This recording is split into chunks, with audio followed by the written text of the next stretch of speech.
All right, so welcome back to class. Sorry that I had to cancel class on Thursday. I was up most of the night the last night and actually the night before too, with a fever, and think I'm still I got over it on the weekend, but I'm still a little bit my throat's still a little bit scratchy. So um anyway, I think I'm better this week. The plan for today is basically what we were planning to do on last Thursday.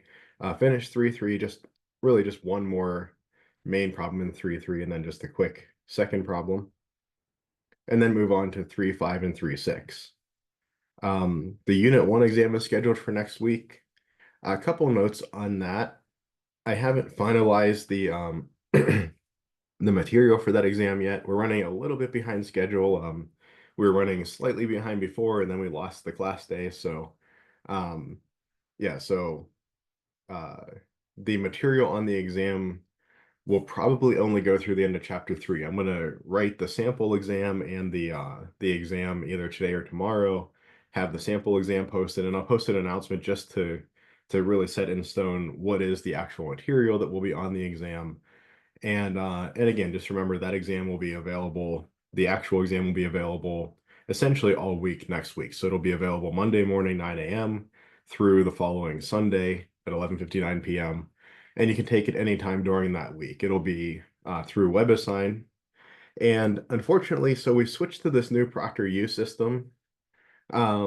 We used Examity before. ProctorU is a bit complex, and there are some folks, it seems to be going pretty well, but there are some folks who are having a couple of tech problems. So I don't want to run into a tech problem for our first exam and on an exam rather than, some people have been giving quizzes and things that are a little lower valued.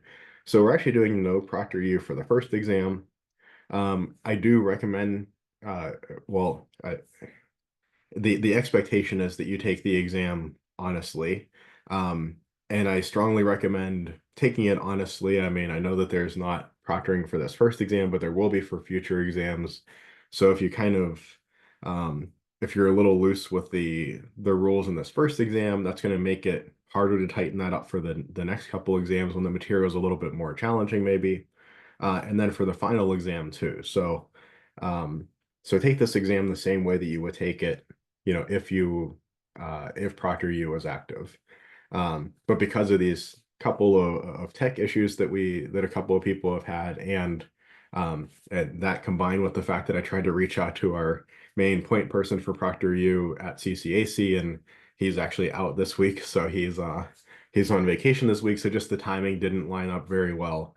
So for the second exam, we'll definitely have ProctorU up and running, but for the first exam, no ProctorU, just because I don't want to run into a tech issue and not have our main point person there for us.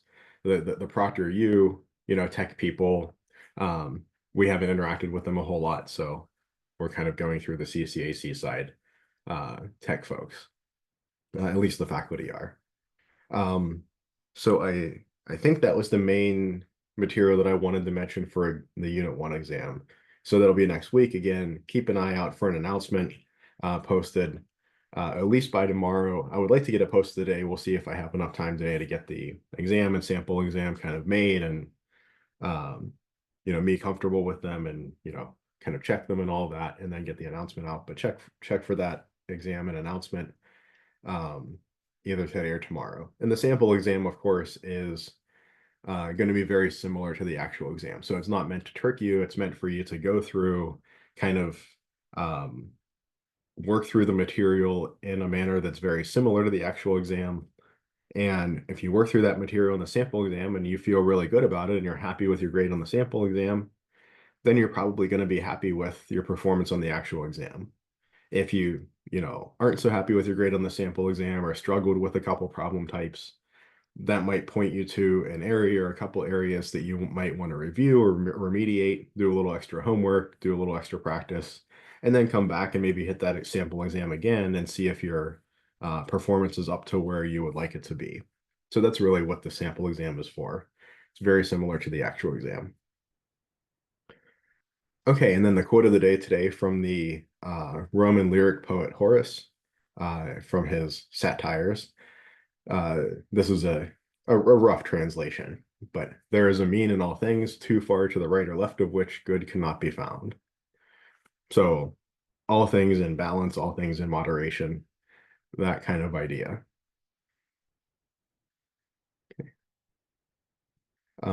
Somebody asked about staying after class. Unfortunately, I can't really stick around after class because I have another class that's pretty much right after this, and I have to get everything turned around for that. But I do have office hours at noon. So if you're able to pop in anytime between noon and 1:30, I could definitely meet with you then. I have plenty of time in office hours. Or if you want to shoot me an email, that's fine as well. I think I did get a couple emails yesterday that I'm going to get back to in office hours today. So if you had emailed me yesterday, I'll get back to you today, a little bit afternoon as well. I've been playing a little bit of catch up because I was sick basically Wednesday through Friday of last week. Okay. Yeah, yeah. If you want to shoot me an email or if it's something that you want to talk about over Zoom, we could set up a different time, or I have office hours tomorrow morning 9 to 10. I also have that office hour time slot. Okay, so let's jump right into it then.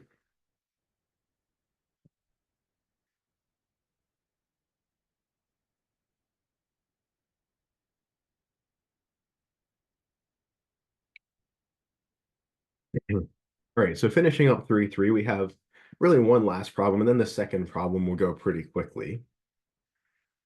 So we want to find an equation of the line passing through these 2 points, 0, -2, and -5, -3. We've kind of solved this problem going the opposite direction in a couple different perspectives. Um, we had maybe an algebraic representation of a line given to us, and then we would figure out some points on the line, plot those on a graph, and then draw a line through it. Or we might be looking at a graph, pick 2 points, and maybe guess what the slope was, something like that. So here I'm going to draw the graph. I'm going to try to be reasonably accurate here. So 0, -2, and -5, -3.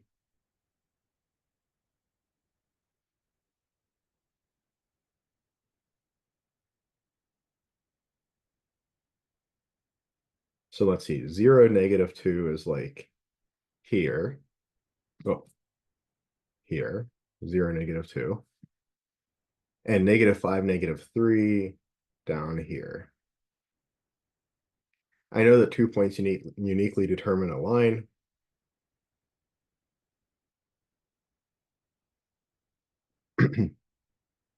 So I should end up with a line that looks something like that.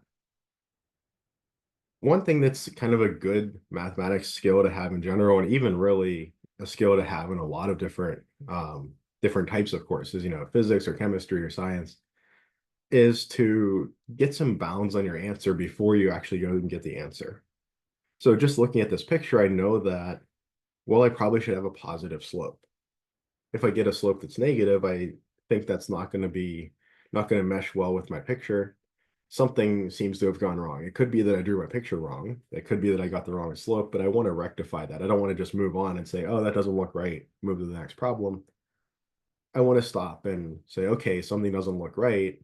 Let me dig in a little bit deeper and figure out why it doesn't look right. Maybe I did all of my work right over here, but maybe I just plotted a point wrong, like I almost did there accidentally, right? If I plotted a point wrong, maybe I go back and change the graph, or maybe my graph is right and I dropped a negative somewhere in my work and I catch that. Okay, so let's call this say point 1 and this say point 2. I like to label my points. That way I keep my Y's and X's in the correct order. So I need my slope and I need my y-intercepts to write the equation in slope-intercept form. So what is my slope? My slope is rise over run. It's the difference in the y's, or y2 minus y1, or -3 minus a -2 over the run, the difference in the x's, or x2 minus x1. Again, it doesn't matter which point I call point 1 or point 2, I just have to stay consistent. So I need to do -5, -0. So I see the -3 and the -5 are kind of like above one another. They're related to the same point. And the -2 and the 0 are like above and below one another. So that's another kind of quick way to just visually check, does it seem that things have gone correctly? Want to be really careful with my negatives here. Well, I know that -0 on the bottom just keeps whatever's there.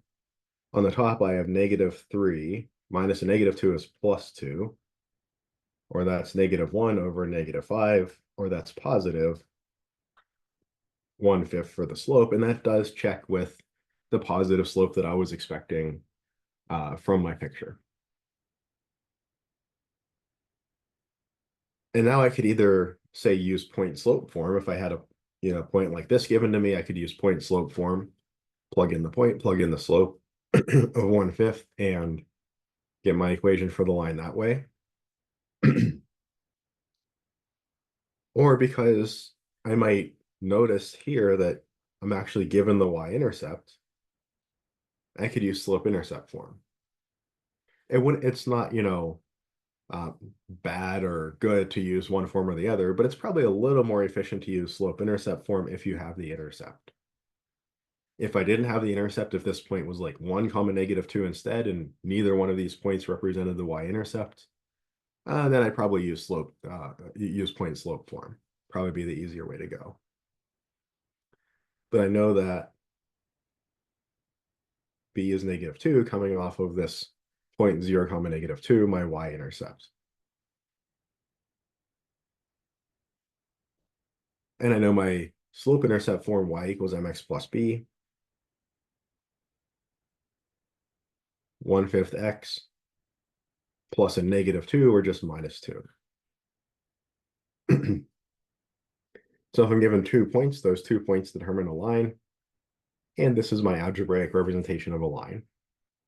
I feel pretty comfortable with this, but if I really wanted to, I could plug in a third point. I could, plug in, say, well, I don't want it really x equals 1, but maybe what about x equals 5? And y is then going to be 1 minus 2, or -1. And I could ask, does it seem like 5 comma -1 is reasonably on this picture? And I mean, my line isn't perfect, but it almost looks like it goes through 5 comma 0, but that's pretty close, right? For for an imperfect picture, and that's kind of far away from those two original lines. So I'd probably feel okay with that. Again, it looks like my picture goes through something closer to 5 comma 0, but 5 comma -1 is definitely within the margin of error for how good I am at drawing uh, straight lines as actual straight lines, and with the right slope and orientation and all of that, and making sure that these grid marks are all equally spaced. There's always going to be some error. If I had gotten, you know, if I was looking for the point like 5 comma 6 or something like that up here, uh, I think that would be a little too far away. I'd want to go back and check my work. But could 5 comma negative, well, OneNote doesn't want to let me draw a circle there, but 5 comma -1 on my picture looks like this. That's probably within the margin of error of me being able to draw all this stuff accurately. So I could even, I could come up with a third point based on this algebraic equation that I found, and make sure that that meshes with the graph that I have. And I think it does reasonably well.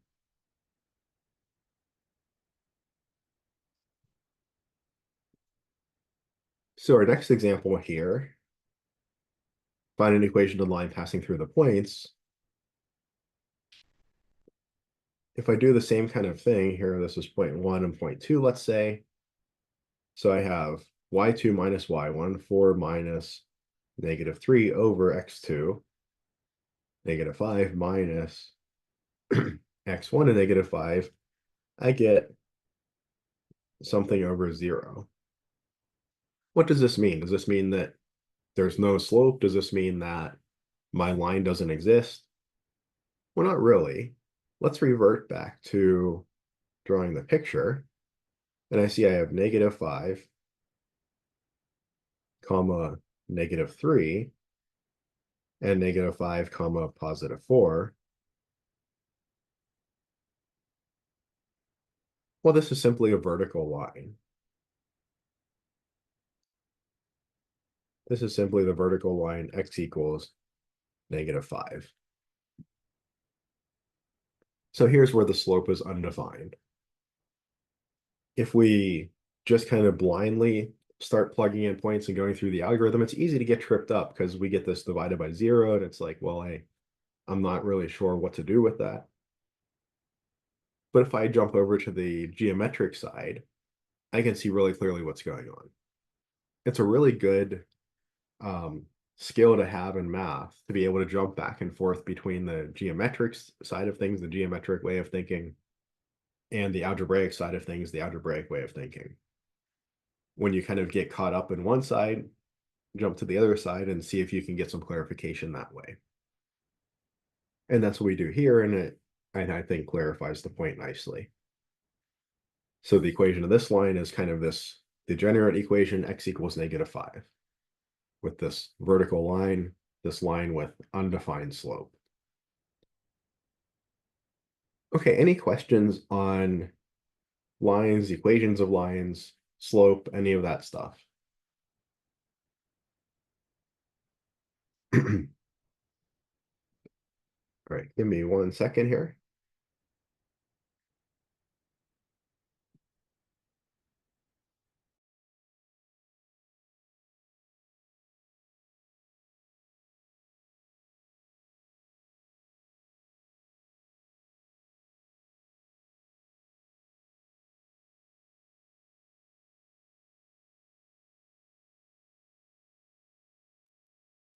All right.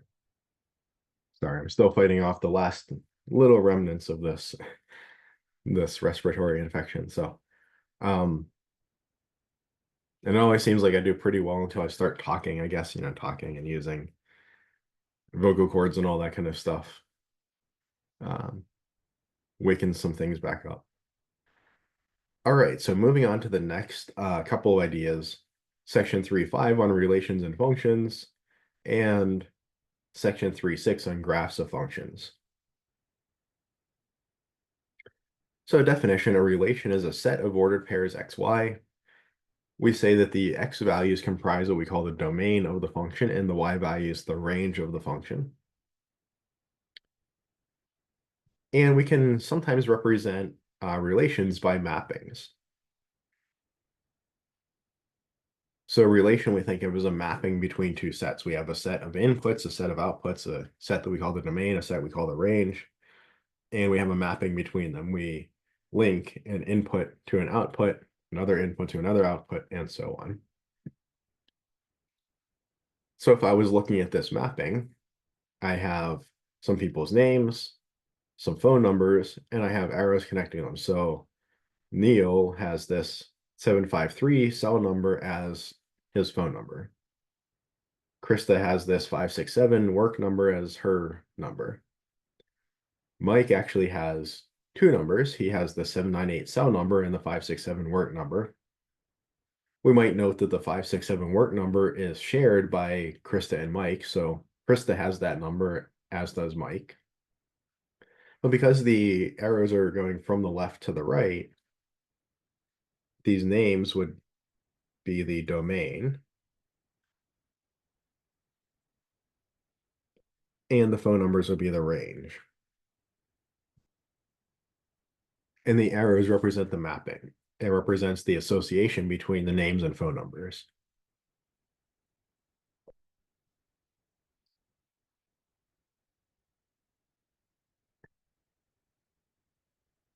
Okay, so we have a relation, but a function is a specific type of relation. A function is a relation that assigns to each element in the domain exactly one element in the range. So for instance, we see that for some elements in the domain, say Neil, for instance, he gets assigned exactly one element in the range. So from kind of the perspective of just looking at Neil, we don't see any problem yet. But we see, for instance, George or Mike, uh, each one of those elements in the domain gets assigned multiple elements in the range. George has two phone numbers, a work and a cell. Mike has two phone numbers, a work and a cell. So it's unclear if I ask a question like, what is Mike's phone number? You kind of have to like decide between two of them. You're not really sure. Right? Functions, we don't want to have such decision problems. When I think of a function, I think of something like hitting a key on the keyboard. If I, hit the F key, I want every time I want it to come up with an F. I don't want it to sometimes come up with F and sometimes come up with Q on the screen. So for it to be a function, I want it to be kind of, dependable what's going to happen. If I put in this input, it yields this output every time. There's no ambiguity. There's no multiple outputs. You have one output for that input. So is the relation depicted above a function? Well, no. And again, as we mentioned, Mike and George, those are two inputs. Those are two elements of the domain that have multiple elements in the range assigned to them or associated with them.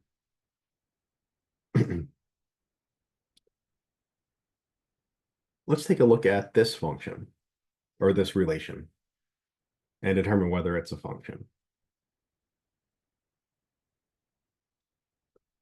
Well, this is just a set of ordered pairs.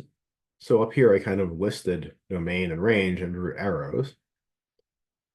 But down here, this is just a set of ordered pairs. This is a fine way to represent a relation. In fact, that's kind of the way we defined a relation. I could also represent these ordered pairs graphically.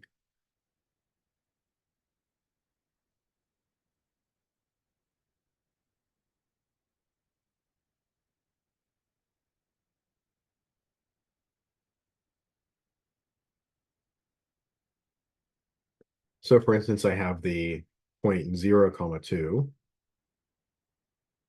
negative 1, comma 1, negative 2, comma 3, 1, comma 2, 2, comma 1, and 3, comma 4.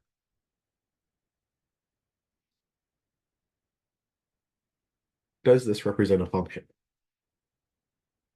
Do I have any input that has more than one output? Well, no. Each of my inputs is listed exactly once. Negative 2, negative 1, 0, 1, 2, 3. Each of my domain elements is listed exactly once. So of course, there's only one range element associated with each one.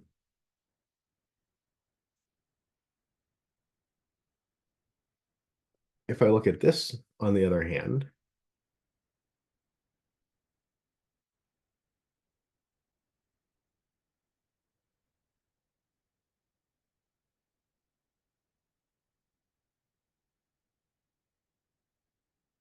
okay, negative 2, comma 4, negative 2, comma 1. Well, here right away, I notice that I have the same domain element, the same input, the same left side value that's associated with multiple outputs. It's associated with multiple range values. Same thing with the next two, 1, comma 2 and 1, comma 3. And we have 2, 5 and 3, negative 1. So I see if I have points that are vertically aligned,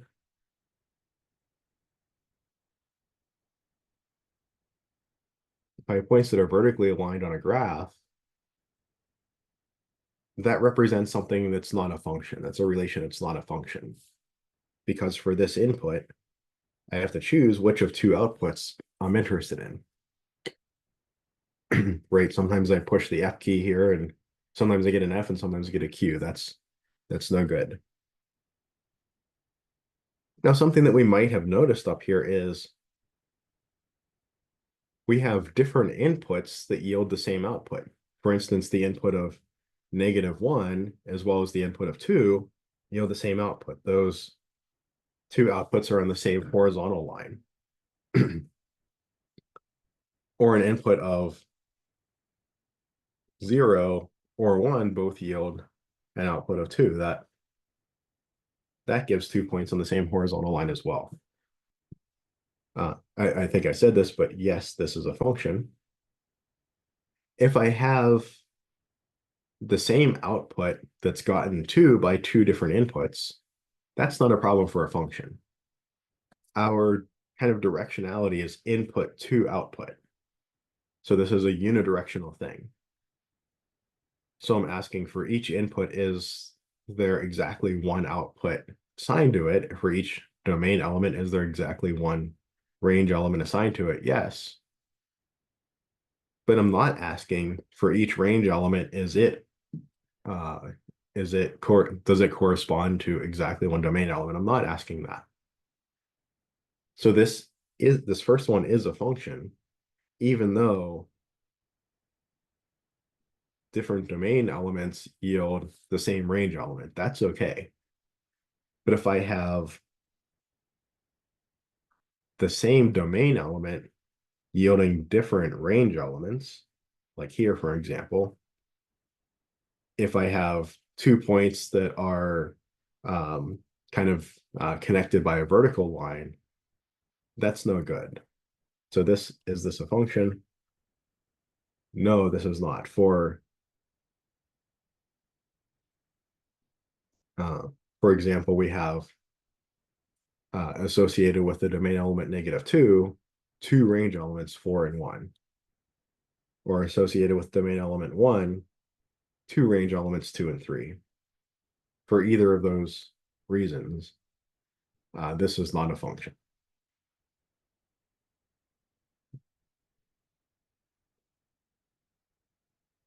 So sometimes we represent functions pictorially like this, like a mapping type thing.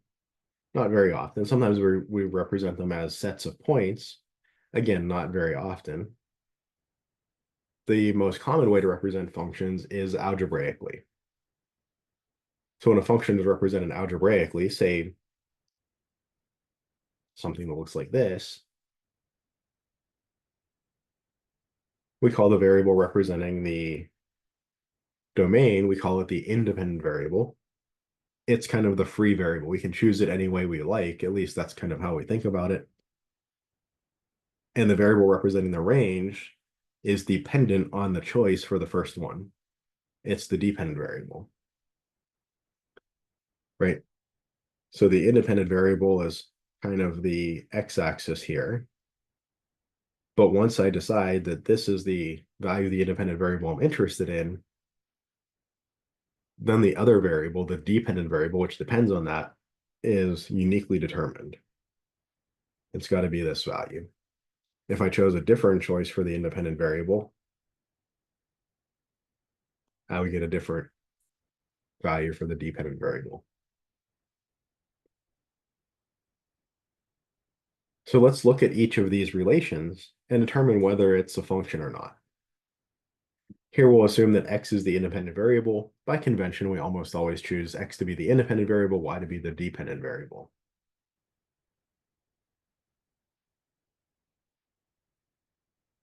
Okay, so if I have 3x minus 2y equals 4, I do recognize this as a line. I want to be a little careful though. Most lines are going to be functions. A line like this is going to be a function because each input is associated with exactly one output. Each x value is associated with exactly one y value, or each value of the independent variable, the domain variable, is associated with exactly one value in the range. I do have a type of line that breaks this though, and that is the vertical line. Because here I have, whatever x equals -3 or something. I have one value of the independent variable associated with multiple values of the dependent variable. In fact, infinitely many values of the dependent variable. So this would not be a function all of these would be. And I do notice that this is not going to be a vertical line. It doesn't look like x equals number, but 3x minus 2y equals 4. If I really wanted to be careful, maybe I put it in slope-intercept form or something, add the 2y over, subtract the 4, divide by 2. So what is that? Y equals 3 halves x minus 2. And I see, indeed, this is kind of a standard old line. So we can check that off. That's going to be a function.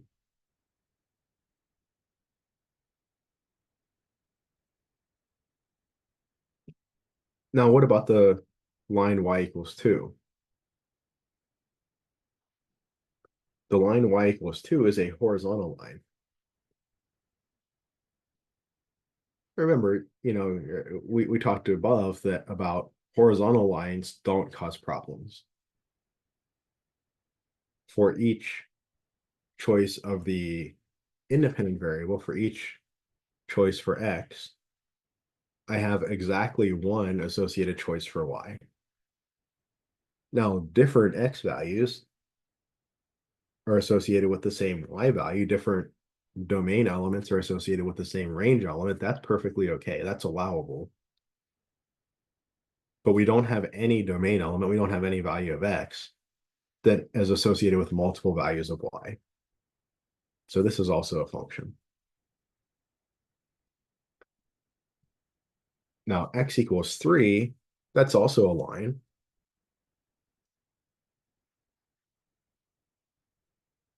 But here it's a vertical line.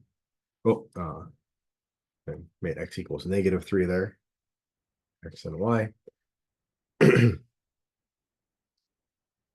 So here I have the vertical line x equals 3. And for this choice of x equals 3, I have lots of values in the range that are associated with that value in the domain. This is not a function.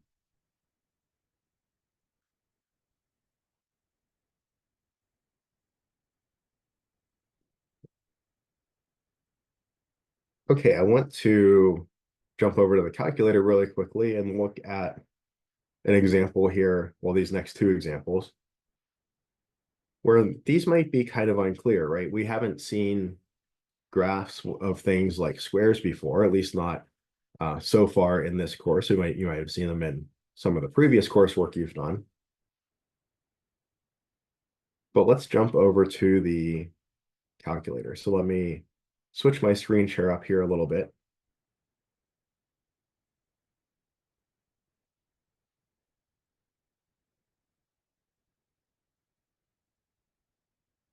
Okay, so I brought up the calculator, went into the y equals screen. So we're going to try to graph this. We remember when we were graphing lines that we need to solve for things in terms of y. So x squared minus y equals 4. I can add y to both sides, subtract 4 off of both sides. And I get y equals x squared minus 4.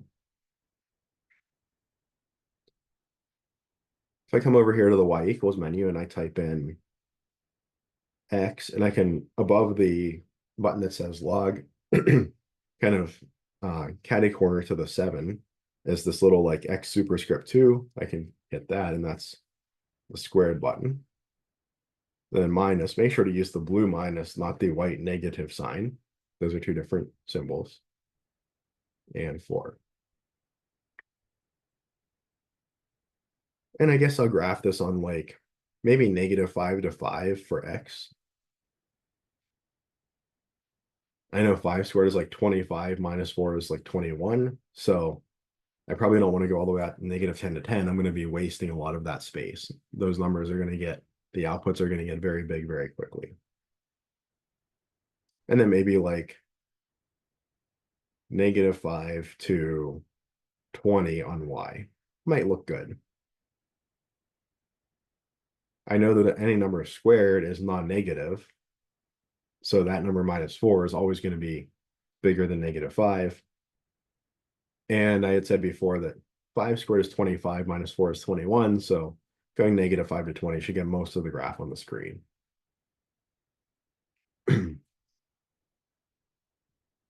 Okay, so that's what my picture looks like. And it sure does look from this picture like for each input, for each X value that I choose,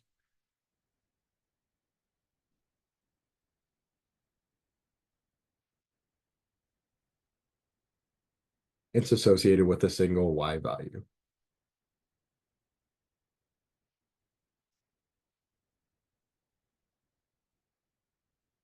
Now there might be some some choices for different X values that are associated with the same Y value. But remember, that's allowable. That's not a problem. So I think this is a function. It also kind of makes sense if I look at the right-hand side of this and I say if I pick a number for X, like 5 or like -3 or whatever, and I plug it into the right side, I can just evaluate that. If I pick X equals 3, 3 squared is 9 minus 4 is 5, Y has to be 5. I can pick a value for X, evaluate that expression on the right-hand side, and there's my output.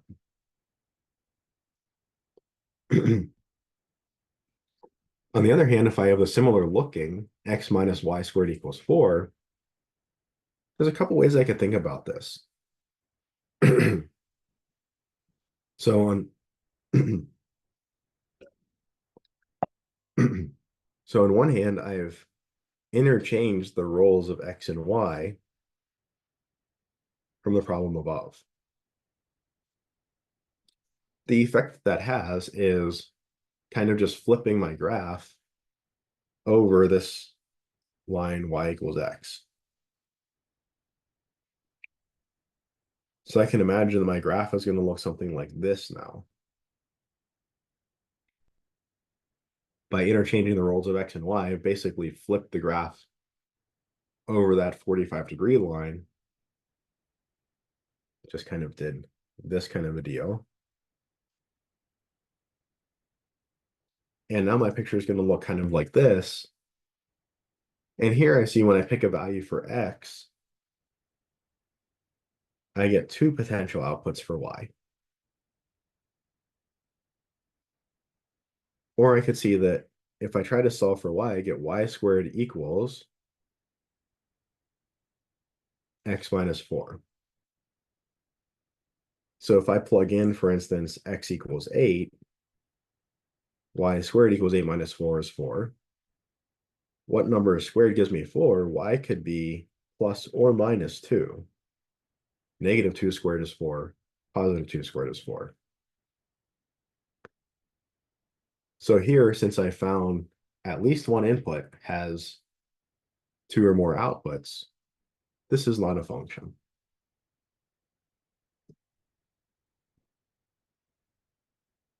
Any questions so far?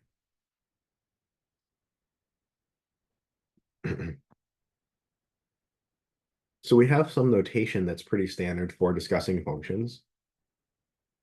If I have a function denoted y equals f of x, so if I solve everything for y in terms of x, so like y equals x squared minus 4, or like y equals 3/2 x minus 2, I can denote that y equals f of x. So f is the name of the function. So I might say, f of x equals, what was it, x squared minus 4. If I have different functions I'm referring to, I might have another function, g of x equals 3/2 x, was it minus 2, something like that? Yeah. So I could give different names to different functions by using different letters.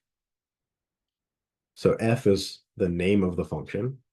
So we can discuss different functions if we wanted to. We could give them different names. X is the independent variable. It's saying very explicitly, okay, everywhere you see an X, this is the one we're thinking of as the independent variable. And then Y, or kind of the whole thing, f of X, represents the output, represents the value in the range associated with a particular value of x. This is the dependent variable. So for example, if we have that f of x equals x squared minus 7x plus 4, this tells me my independent variable is x, which I see listed a couple of times on the right-hand side. And if I want to compute some different outputs associated with different inputs, I can represent them this way. So f of 0, if I plug in 0, what output do I get?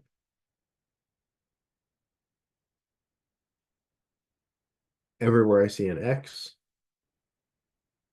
I swap it out with a 0. And this is just 4. So f of 0 equals 4, or the ordered pair 0, 4, is one of the points on the curve, or it's one of the ordered pairs in the relation in this function. F of 1 would be 1 squared minus 7 times 1 plus 4. Or that's 1 plus 4 is 5, minus 7 is negative 2. So 1 comma negative 2 would be another ordered pair for this function, representing a solution to this y equals x squared minus 7x plus 4 equation. F of 5 would be 5 squared minus 7 times 5 plus 4. So 25 plus 4 is 29, minus 35, negative 6. 5 comma negative 6 would be another ordered pair.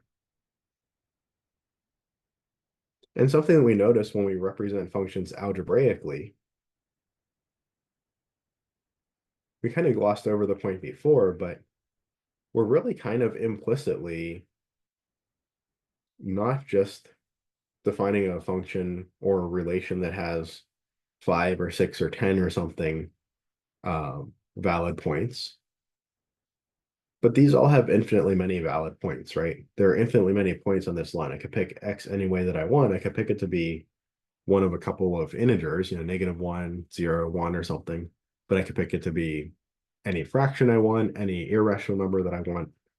Same with this function here. Same even with this relation. This is a valid relation. This is a point that's valid in that relation. So is this one, but not this one or not that one. So this is a valid relation. It's just not a function. And same with this function. I can plug whatever real number I want in for x and get an output. So that's much of the reason that we usually represent functions algebraically is this algebraic structure just has a ton more information than listing a few points that are members of the function. We're just missing a lot of the full information for that function. Okay, so this brings about the idea, moving on to 3.6, of the vertical line test. So the vertical line test says the following. If we have a set of points plotted on a rectangular coordinate system, just a standard graph of a relation, this represents a function if and only if every vertical line intersects the graph at most once. So if I look, for instance, at this line up here, any vertical line that I draw intersects at most once. Even if I look up here at this function, any vertical line that I draw goes through at most one point. If I look at this relation that's not a function, it fails the vertical line test because there's at least one vertical line that passes through more than one point, that has more than one intersection with the relation. Every vertical line, I'm drawing a sampling of them here, but I can imagine this for every possible vertical line, intersects the graph at most once. Yes, it is a function. There exists a vertical line that intersects the graph at more than one point, really at all the points, not a function. I've kind of scribbled over this one like a whole bunch now, but this was our original function. Every vertical line intersects the graph at most once. Yep, seems to be a function. I can find a vertical line that intersects more than once, so not a function. Now, there are some functions like this one where I can find a vertical line that intersects exactly once, but because I can also find vertical lines that intersect more than once, it's not a function. It has to be true that every vertical line intersects either 0 or 1 times, not 2 or more. So we can look at these following graphs and apply the vertical line test. I can see that if I draw a bunch of vertical lines for this first graph, they're only going to intersect the graph once anywhere. So yeah, this would represent a function, at least as far as we can tell based on the information in the picture. Kind of strangely enough, a circle, I mean, as basic and simple in a sense as a circle is, it's actually not a function. Right? If I were to plug in, say, an x value of 2 here, I'm not sure whether I want to associate that with the positive value or the negative value. You might have seen before that a circle looks something like, well, a circle like this, say, center at the origin, looks like x squared plus y squared equals, I guess this would be, so what's the radius for? So 16. Well, we actually have like y equals plus or minus square root of 16 minus x squared. This is jumping a little bit ahead, but you might have seen this before. This plus or minus is a very clear indication that there's an ambiguity here. If I plug in a value for x, which one do you want, the positive or the negative square root? We have to make a decision. That's not a function. So just because a picture is one that you recognize or that you think is common or important or whatever, similarly, if we had a triangle, not a function. Just because it's a recognizable picture doesn't mean that it's a function. The circle is not a function. Same with the hyperbola, right? Maybe there's one vertical line here that does cut it exactly once or one over here, but there are some that intersect twice, so not a function. So this kind of hyperbola looking thing, again, even though a hyperbola is an important conic section, you might have seen it before, and you might have even studied the equations for it, say in high school or something. Not a function. We also have hyperbolas that open up and down like this, also not a function.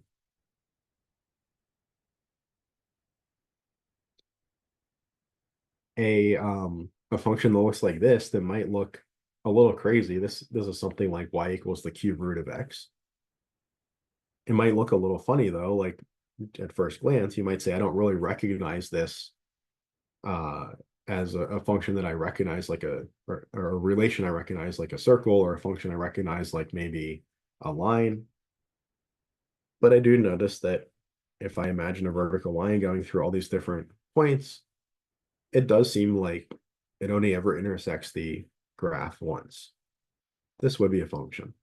Might be a little hard to see exactly what's happening at 0, but it does just intersect once at 0 there.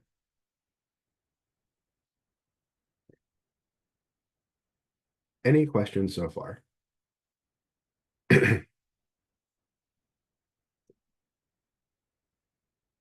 Okay, and then let's look at some fundamental functions. So these are kind of like functions that we're going to use as building blocks to build up more complicated functions. It's a little bit like how, in a somewhat analogous way, not completely analogous, but how in natural numbers you have like prime numbers kind of form the building blocks for all the number systems. A little bit like that here. We have these different kind of building block functions, and we If we are in need of a more complicated function, we tend to kind of start gluing these together in different ways. But it's good to know what the building block functions are first, and then we can recognize them a little more easily when they're combined together. So a list of some such functions. Well, there's a couple we've already seen. The linear function, f of x equals mx plus b. It looks something like that. Right? Could have a positive slope or a negative slope. Could have a y-intercept that is positive, that has a positive, negative, or zero y value, but it's going to look something like that when it's in the form y equals mx plus b. The kind of degenerate case, x equals a is a vertical line. And remember, this is not a function, but these mx plus b types, y equals mx plus b, those are all functions. So we're excluding this vertical line case because that doesn't represent a function. The constant function f of x equals c. I mean, that's really just the line when the slope is 0, but it's kind of an interesting enough case we give it a special consideration here. A square function, a quadratic function. So let's come over to our calculator and investigate what this looks like. We already have an idea what it looks like from here. But if I get rid of this -4 and just look at y1 equals x squared, and I'll just graph it on the same window, that window is good enough. We see we get a picture like this.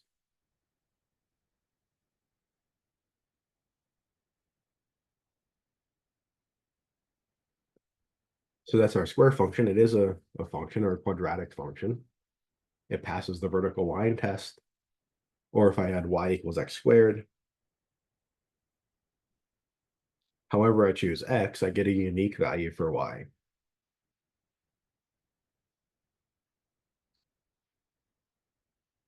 On cubic, f of x equals x cubed.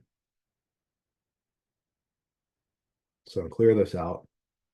For x cubed, I'll do x, my variable button here next to alpha. And I don't have like where this has a little squared button that's kind of nice. I don't have a similar button for cube, but I'll use my caret symbol above the divided by sign. So x to the power, and then I'll just put in the power of 3. Now here I will change my window up a little bit. I'll go from maybe like -3 to 3, because cubes grow pretty fast, right? 3 cubed is 27. And then a y min of, let's say, -30 to a y max of maybe 30. If you have a slightly different window, you should get a similar looking graph.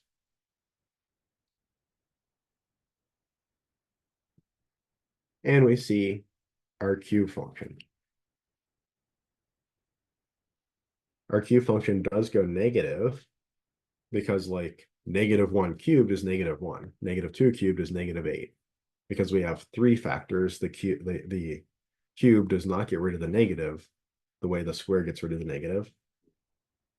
And then on the positive side, it looks like kind of a flipped up version of the negative side. So this is our cube function. The square root function, now if I had y squared equals x, that's not a function. Because y could be plus or minus square root of x. But if I have y equals square root of x, I'm kind of plucking off just one of those branches. This actually is a function. So let me clear this out. If I see my squared button down here, above it is a square root symbol. So if I do second x squared, that's the square root function. And then I want to do square root of x. Let me go to my window. And here maybe I'll pick x's.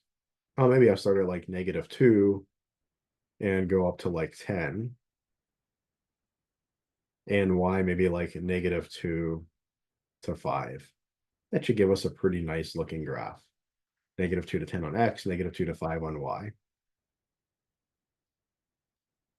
One thing I noticed is that I can't plug in negative numbers. I don't have any outputs, any apparent graph to the left of x equals 0, but I do have this nice function going off to the right here. I notice it's kind of concave down, it's kind of curving down for the oh wrote that one under the wrong function. I notice that it's kind of curving down instead of like the x squared function, it's kind of counterpart that's curving up. And then the absolute value function, f of x equals absolute value of x. So we'll clear this out. To get the absolute value function of the calculator is a little bit of a hassle. I'm going to go to the math menu, see where it says second alpha, and then under that says math, just click math. And I see across the top, I have different headers. This is like kind of like, file menu, tool menu, options, that kind of thing. I can navigate between those with my left and right arrows. And I can navigate between the different functions in these menus with the up and down arrows. So I want to go from the math menu, that is the one that pops up by default. I want to go to the right one menu, to the number menu. There's also complex numbers and probability. We won't really use those. And I see my first entry here is the absolute value, ABS. So that's how the calculator denotes absolute value, because having a symbol that's just a straight line might look like a 1, or it might be hard to see. So the absolute value of what? Of x. And for my window, maybe I pick, say, -5 to 5 on x. That might be a good place to start. And I think these y's are pretty good. -2 to 5 on y. And we get the absolute value function. We see that there are no outputs that are negative. And again, it passes the vertical line test. Each input, if the input into the absolute value function is negative, make it positive. If it's 0 or positive, leave it alone. That's a function. Each input, I know exactly what to do to it. It gives me one output. There's no ambiguity. So these are some commonly used functions. We tend to combine them together to make more interesting functions, but having a good idea of what these functions and their graphs look like is a good kind of first step to handling more complicated functions.